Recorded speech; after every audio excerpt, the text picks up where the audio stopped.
গরমের দিনে চিড়ে দই কলা আম দিয়ে মাখিয়ে খাওয়া হয় তাহলে কিন্তু পেটটা বেশ ভরেও থাকবে, আবার খাওয়াটাও কিন্তু খুব ভালো হবে। চিড়েটাকে ধুয়ে জলটা ঝরিয়ে নিয়েছি।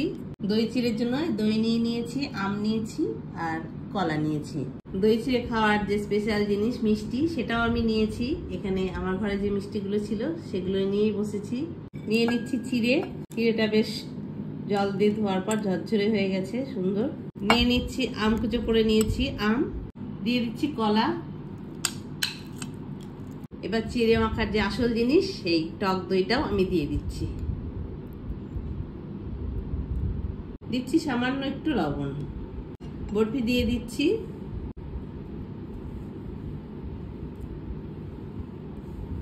এবারে এগুলো দিয়ে মাখিয়ে নেব ভালো করে। চিড়ে দই সন্দেশটাকে আমি মাখিয়ে নিয়েছি। এবারে আমি পরিবেশনের জন্য রেডি করব।